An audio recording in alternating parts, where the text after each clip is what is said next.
Eu queria só, né, compartilhar com os irmãos a alegria de estar de volta depois aí de quase um mês, meia perrengue, né? Mas é muito bom estar de volta e a gente poder estar aí compartilhando um pouquinho, né, daquilo que nós temos vivenciado durante aí vários anos, né, servindo ao Senhor. Eu queria falar um pouquinho, então, sobre, né, escola dominical e culto infantil. Às vezes eu vou usar aqui o termo crianças, mas o que nós vamos falar serve para todas as classes, né, da escola dominical, para todas as idades. Eu acho que a gente, às vezes, né, pelo costume, a gente fala criança, né? Mas entendam aí que é um todo e nós precisamos enxergar assim a igreja então como um todo, né? Então nós ficamos assim, eu não vou aprofundar muito, só quero fazer um pouquinho dessa distinção, né, do que é escola dominical e do que é culto infantil e algumas compromissos do professor com relação a esses eh, dois aspectos aí do trabalho da igreja, né. Então vamos lá, onde que eu aperto? Qual que é para frente? Essa? Ah! Então, o trabalho entre as crianças deve ter, né, como finalidade, eu coloquei 3 coisas aqui, né, tanto no culto infantil quanto na escola dominical, ou mesmo, né, para os adultos aí, jovens, adolescentes, qualquer classe que nós estivermos trabalhando, essas finalidades são específicas em todas elas. Eu acho que nós não podemos excluir em nenhuma. Por quê? A salvação, primeira coisa, né? Esse deve ser o principal e o primeiro ponto que nós temos que ver com o nosso aluno, com o nosso, a nossa criança, ou com o nosso jovem, com o nosso aluno mesmo, tanto da escola dominical como do culto infantil. Ou seja, o nós queremos a salvação, né. O que nós estamos fazendo é pregando para que ele seja salvo, para que ele seja alcançado através da palavra de Deus, né. Se ele já foi salvo, então, nós queremos o crescimento, ou seja, o conhecimento da palavra de Deus e andar com Cristo. Esse deve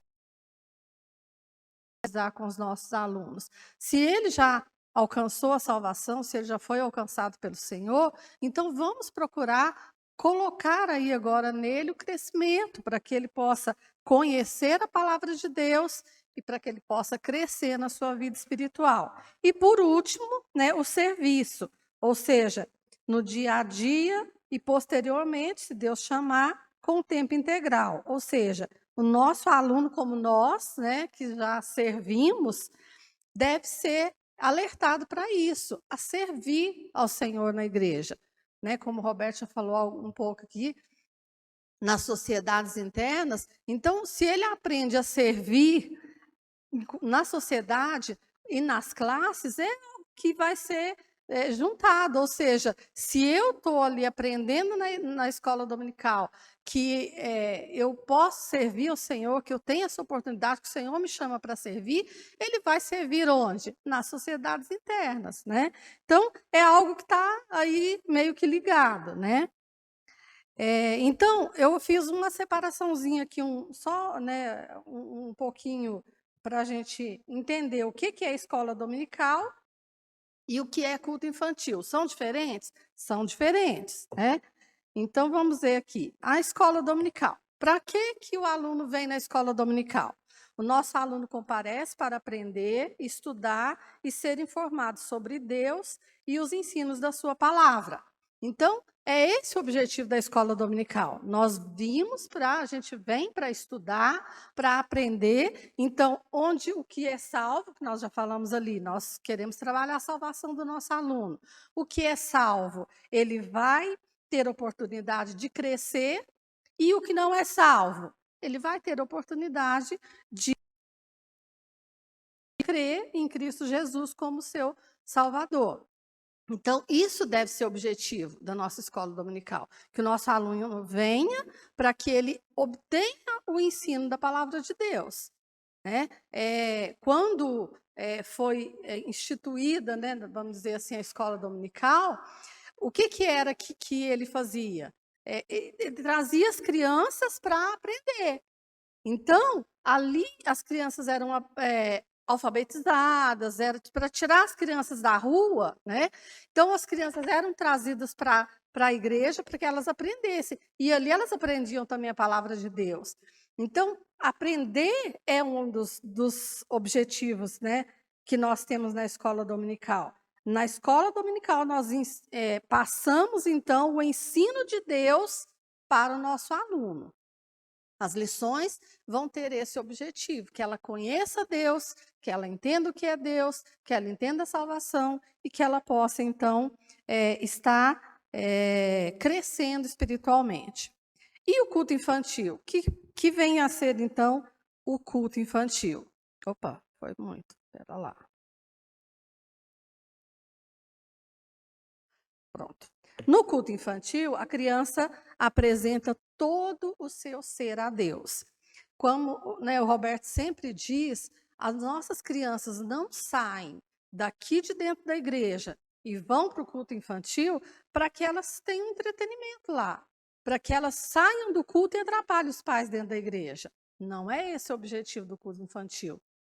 Não é tirar as crianças da adoração. É para que elas tenham ali o momento de cultuar dentro da sua idade, dentro da sua linguagem. É um culto, tem que ser um culto. Nós temos, né, brigado com isso, com os professores. O Jonatas fez muito esse trabalho quando ele estava aqui, né, trabalhando como evangelista da igreja. E a gente tem sempre falado sobre isso, né? É um culto, só que eles vão estar cultuando ali com os seus colegas na sua idade, né? E é onde ele aprende, então, atitudes corretas de cultuar o Senhor. O objetivo do culto infantil é levar a criança a ter comunhão com Deus. Olha, então, o que tem que ter no culto infantil? Louvor, adoração, oração. Acontece aqui dentro? Deveria acontecer lá. Se não está acontecendo, tem algo errado, né? Então, o culto infantil é a oportunidade que as crianças têm também de orar, de adorar. E depois, né, nós vamos, em outra oportunidade, estar falando mais específico sobre isso, colocando, né, mais em prática, né, isso.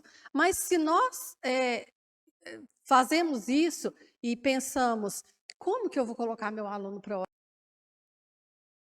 Colocando eles para orar, orando com eles, ensinando eles a orar. Como que eu vou ensinar a adorar? Então, nós temos que ter. E aí, depois, aqui mais para frente, eu vou falar um pouquinho sobre isso, que é o compromisso do professor. Eu tenho que estar cheio para eu poder falar, para eu poder ensinar. Porque se eu não tenho, como é que eu vou fazer isso com o meu aluno? Se eu não leio a Bíblia, como é que eu vou incentivar meu aluno a ler a Bíblia? Como é que eu vou transmitir para ele aquilo que eu não conheço? Né? Então, o culto infantil, o objetivo é esse: louvor, adoração, oração e ensino da palavra. Né? E muitas vezes eu percebo que os pais não têm ensinado a importância do culto infantil e do culto para as crianças. Tanto que, há poucos dias, né, perto do aniversário da igreja, até comentei com o Roberto, alguém me passou uma mensagem assim: vai ter cultinho hoje?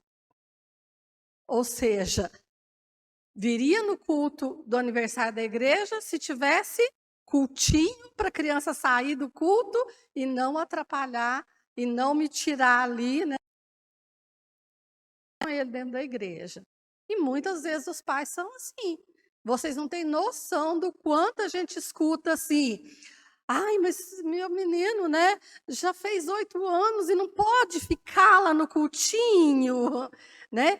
Gente, não é que nós não queremos que ele não participe, não é que eu sou ruim, não é que o Roberto é ruim, mas vocês não têm noção de quando eles vão para lá, eles não vão para lá porque eles querem cultuar lá, eles vão porque eles querem sair daqui de dentro da igreja e ficar brincando, e ficar, né? E muitas vezes a culpa é dos próprios pais, que não ensinam os filhos que eu estou vindo para adorar a Deus, aqui é o momento de adoração. E se ele não aprende a adorar, depois chega, né, pré-adolescente, adolescente, fala assim, mas meu filho não quer mais ir para a igreja. Mas eu nunca ensinei para ele a importância do culto. Eu nunca mostrei para ele que ele tem que valorizar esse momento aqui, que esse momento é um momento de adoração, é um momento que eu estou me colocando diante do Senhor, que eu estou me prostrando e querendo aprender e buscando para a minha vida o crescimento, o conhecimento e a minha comunhão com Deus. Então, não adianta só, né, trazer para ele para lá, se o objetivo do culto, tanto o culto aqui como o culto infantil, não estiver claro. Então, escola dominical e culto infantil não tem o propósito de entreter as crianças. O seu alvo é a salvação e o discipulado, visando o desenvolvimento espiritual das crianças. Então, é isso que nós temos que ter sempre como alvo. Eu quero que o meu aluno cresça. Mas a gente só tem 1 hora por dia, né, na semana, um dia na semana, 1 hora de manhã, 1 hora à tarde. É muito pouco? Sim. Porque quem deveria estar fazendo esse papel seriam os pais, né? Mas muitas vezes, e os nossos professores da escola dominical sabem disso por experiências próprias, né? Quando a gente manda uma atividade para casa, eles falam assim: ah, não, mas eu tenho que fazer isso com o menino. Então você vê que eles não existem um culto doméstico em casa, que eles não estudam a Bíblia com seus filhos, ou seja, a obrigação é de quem? Da igreja. Eu levo, vocês se virem aí, ensina para ele o que eu não ensino em casa, né? Meio que isso. Porque os nossos, infelizmente,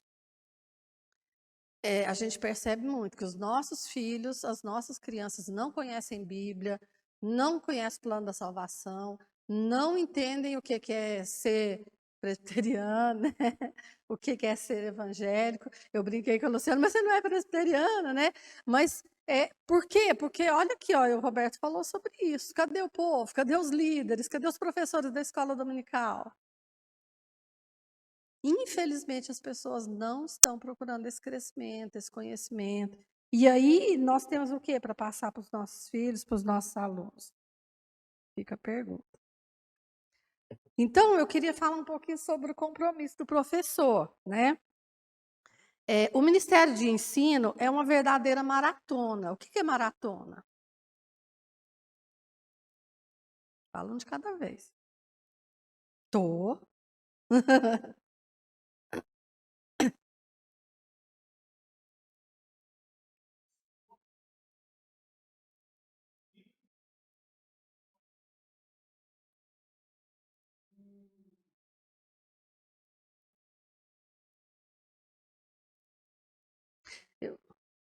Oi? Planejamento, resistência. Eu fui no dicionário procurar o que era a palavra maratona, né? E aí diz assim, uma corrida pedestre de grande fundo, 42.195 quilômetros. Eu não sabia que era isso tudo, sabia que era mais de 30, mas não sabia que era esse valor específico, né? Que decorre em estrada ou rua, né? Mas vocês acham que a pessoa vai para uma maratona despreparada? Nunca. Imagina eu indo correr 42 quilômetros.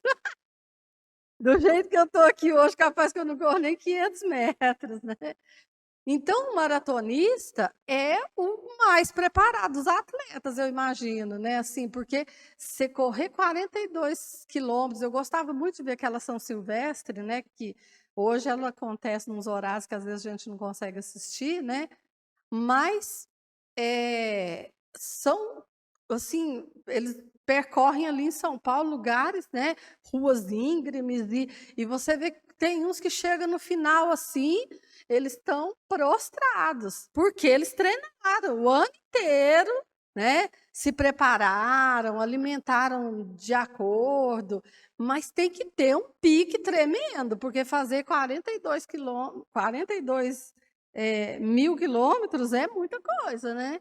Então, a gente fica assim, pensando, mas então na nossa vida é uma maratona aqui, né, no nosso, vamos dizer assim, nosso trabalho na igreja, sim, é uma corrida. E o que te leva a entrar nessa corrida? Metros, né? Ai, é metros, né? 42 metros, é isso mesmo. Tá, isso, então pronto. Ah, então, pensa, né? O que te leva a entrar nessa corrida? O que nos leva a entrar nessa corrida? A pergunta vai ficar para vocês responderem, tá? Então, a nossa corrida é um ministério, né? E o que é um ministério? É um trabalho que você vai fazer individualmente ou em grupo, que não necessariamente você vai estar usando o seu dom. Vocês têm noção de quantos professores formados a gente tem aqui na igreja? Eu também não. Mas são muitos. E sabe quantos são os professores da escola dominical que são os professores formados? E do culto infantil? Pouquíssimos. Por que eles não se dispõem a estar trabalhando na escola dominical, no culto infantil como professores? Não vou julgar. Mas nós temos o chamado. Quem está ali é porque aceitou esse chamado. E a maioria não são professores formados. E olha que tem uns que dá show e muito professor. Sabe por quê? Dedicação, esforço, preparo. Não tem medo de assumir. Porque aqui eu não vou receber salário. Muitas vezes nem elogios você vai receber muito mais críticas do que elogios, reclamações. E a vontade, muitas vezes, realmente é desistir, de parar e falar, não chega esse trem mais não, está dando não. Né? Então, nós estamos aqui porque Deus te chamou e você falou, sim, Senhor, eu quero, eu vou, né, assumir esse trabalho. Então, nós estamos aqui para nossos alunos. Eu queria que vocês lessem comigo aí Colossenses, vamos abrir nossa Bíblia, e aí a gente vai ler só esses 2 textos, são 3 textos, na verdade, Colossenses, né? Filipenses, Colossenses, vamos lá. Colossenses capítulo 1, o versículo 1 e 2, depois os versículos 24 e 25.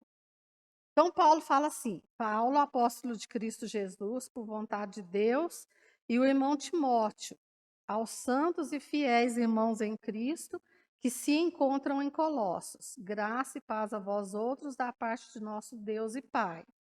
Aí vamos lá para o 24 e 25. Ele diz assim, agora me regozijo nos meus sofrimentos por vós, e preencho o que me resta das aflições de Cristo na minha carne a favor do seu corpo, que é a igreja, da qual me tornei ministro, de acordo com a dispensação da parte de Deus, que me foi confiada a vosso favor, para dar pleno cumprimento à palavra de Deus.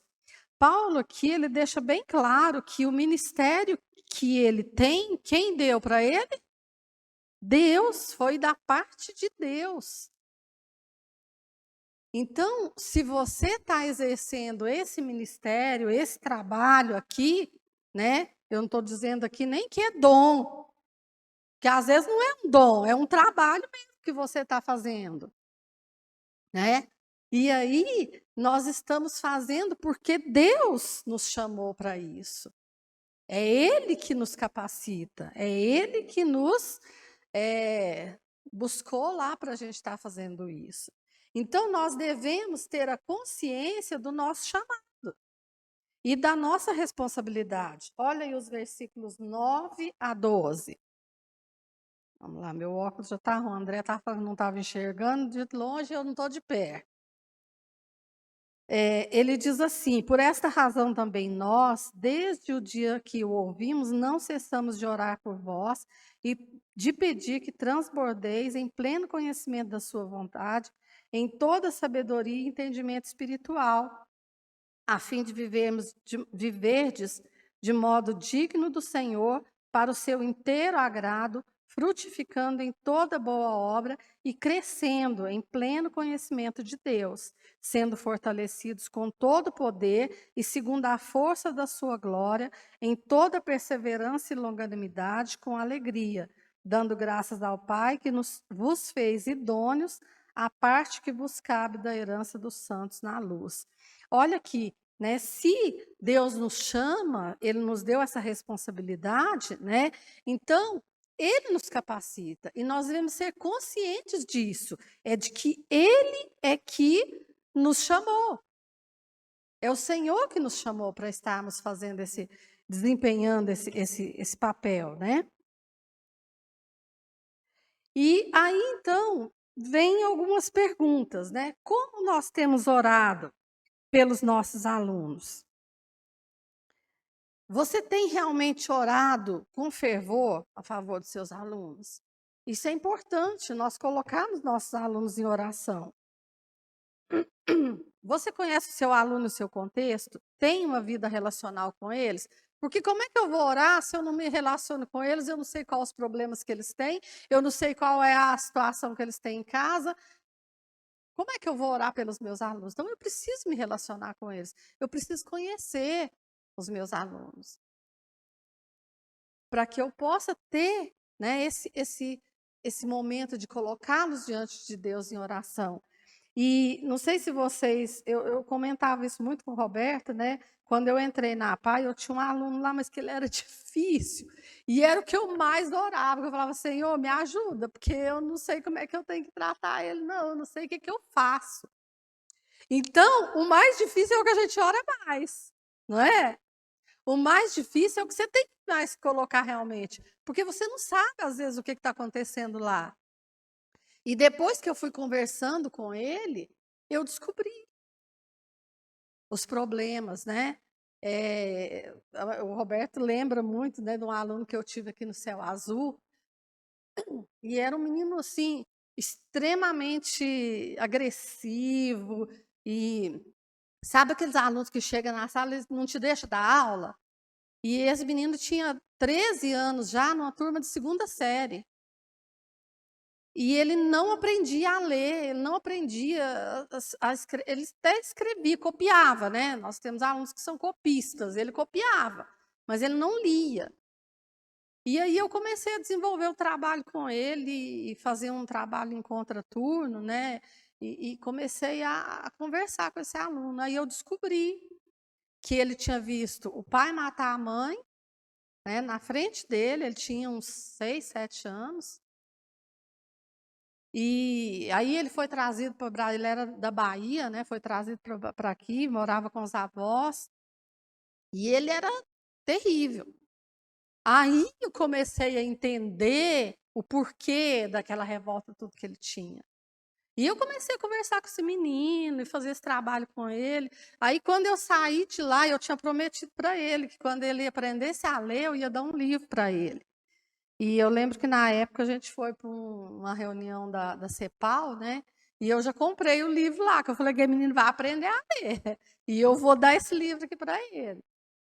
E aí eu fui chamada para o GDF, né, para o contrato temporário, e fui sair lá da escola. No dia que eu fui sair dessa escola, né, esse menino chegou para mim chorando e falou assim, mas agora eu não vou aprender a ler. Eu falei assim, mas você já aprendeu a ler? Porque ele já estava lendo várias palavras, e eu falei assim, olha, aqui a minha promessa está aqui. E eu entreguei o livro para ele. E esse menino chorou tanto. E ele falou assim para mim, professora, você foi a única pessoa que confiou em mim. Então, assim, é muito bom quando você conhece o seu aluno, você sabe o problema dele e você chega lá onde ele precisa. Porque aí ele confia em você. E aí você faz o que você quiser. Porque você ganhou a confiança dele. E na igreja, gente, isso acontece demais. Muitas vezes vocês vão ver que aquele aluno mais, né, o que mais dá trabalho, se você conhecer a realidade dele lá, você vai saber por quê. Então, nós precisamos conhecer os nossos alunos. Vamos lá para frente, né? A nossa base deve ser o nosso relacionamento. E aí, nós vamos partir do nosso relacionamento com Deus, porque é aquilo que eu disse, né, anteriormente. Se você vai levar água para os outros, Você tem que estar junto à fonte. Como é que eu vou alimentar o meu aluno se eu não sou alimentada? Né? Nós somos professores de Bíblia, nós precisamos estudar a Bíblia, nós precisamos conhecer a Bíblia, nós precisamos ter familiaridade com ela, e isso exige dedicação, exige esforço. Estudar a Bíblia não é fácil, né? A Luciana falou assim, né? Quem é esse Berkoff? Agora imagina, né? A gente estudar a teologia bíblica. E eu preciso disso para criança, preciso disso para os meus. Precisa. Porque, gente, eu já tive pergunta de criança assim, que eu falava assim: olha, eu vou perguntar ao pastor, depois eu te respondo, porque eu não sei te responder, não.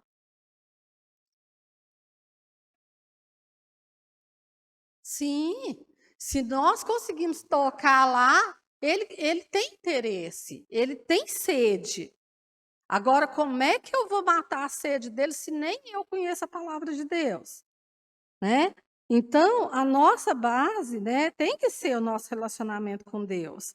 E aí, né, o que eu colocando aqui, né, é necessário gastar tempo em oração, no preparo. Eu digo para vocês assim, ó, o que eu sei de Bíblia, né, o que eu sei do meu conhecimento é porque eu sempre fui. Com 13 anos, eu era sócia da SAF mesmo. E com essa idade, já comecei a dar aula para crianças. Eu não sabia nada, eu sei que eu falei muita besteira, como o Roberto disse no começo do ministério, a gente prega que depois você queria voltar lá e despregar tudo que você falou, porque você falou. Aprendi foi estudando, porque eu não tenho coragem de chegar aqui para me dar uma aula para o meu aluno sem preparar. Como é que eu vou chegar com uma lição e falar assim, espera aí, vamos abrir aqui, gente, ó. Então, agora nós vamos orar, tá? Então, lendo tudo que está ali, de repente, se eu preciso de alguma coisa que está falando ali agora, eu não sei isso. E agora eu não tenho isso aqui para me mostrar. Então, exige preparo, exige oração, né? E planejamento, né? Da aula, do culto com antecedência. Eu estou com um grande problema, que amanhã eu preciso de alguém para classe, escola dominical e para o culto infantil, viu? Para amanhã. Então, assim, a gente precisa de preparo. É inconcebível eu vir para a escola dominical, para o culto e preparar minha aula 15 minutos antes. Eu acho inconcebível o professor que vai dar aula chegar aqui 15 minutos atrasado. Porque se eu preciso arrumar uma televisão, se eu preciso ver se tem material, se eu preciso saber se a igreja tem aquele material que eu vou usar hoje, se eu preciso saber se a minha sala está do jeito que eu vou usar.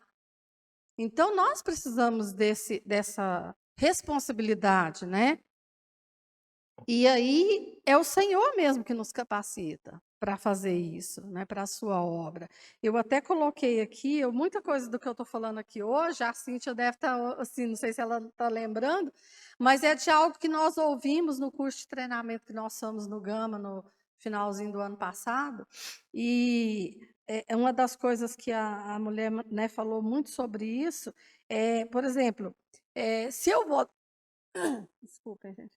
Se eu vou falar sobre Bíblia, como é que eu sei que existem 66 livros na Bíblia, eu sei que 39 livros estão do Antigo Testamento, 27 são do Novo Testamento, eu sei que eles foram escritos, os do Velho Testamento, entre 1500 e 450 antes de Cristo, eu sei que os do Novo Testamento foram escritos, obrigada, meu irmão, 45 a 90 depois de Cristo. Eu sei a noção da linha de tempo da Bíblia. Eu sei que existem várias linguagens que tem poesia, que tem história, que tem. Eu sei disso. Eu tenho um quadro assim, né, resumido do que a Bíblia é. Ou eu nem sei achar os livros da Bíblia. Às vezes eu preciso cantar eles aqui para me achar, né? Mas eu sei cantar pelo menos.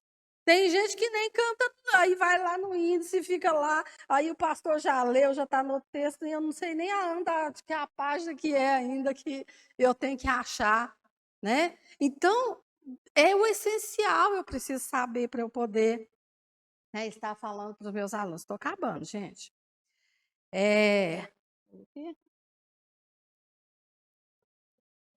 O professor comprometido dá valor à equipe. Ou seja, nós somos um grupo. Cadê o grupo aqui hoje?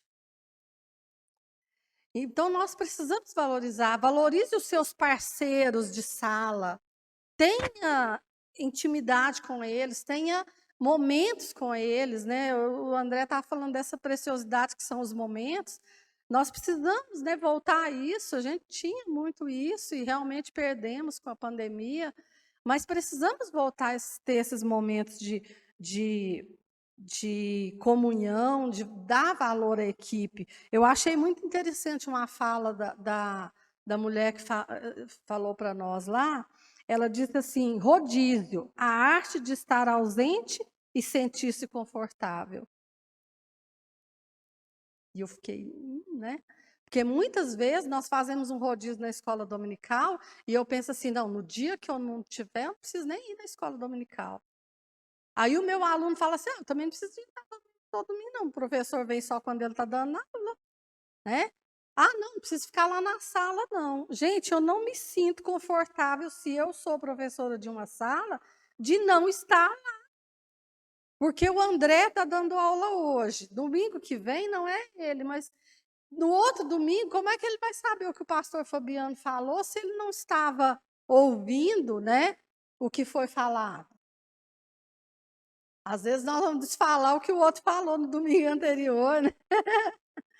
Então, é estranho, isso não me bate na cabeça também, né? Então, fica a pergunta aí para vocês. Rodízio, a arte de estar ausente e sentir-se confortável. Então, qual é o nosso foco, né? Na nossa escola dominical, o nosso culto infantil? É apresentar Cristo. Precisamos ter esse objetivo, apresentar Cristo. Aos descrentes, a salvação. Aos crentes, a santificação. As Escrituras apontam para Cristo. Mas como é que eu me encontro? Como é que está a minha vida com Cristo para me apresentar Ele para as pessoas que eu estou em contato? Eu preciso estar cheio daquilo que vou anunciar. Tudo aponta para o Senhor Jesus. Nada aponta para mim. Então, eu gostaria de deixar esse finalzinho aí. Vocês são professores, precisam ser, né? Professores 3D, dependentes de Deus, disciplinados e dispostos. Se nós tivermos esses pontos aí, com certeza nós seremos melhores. Que Deus nos abençoe. Alguma pergunta? Então,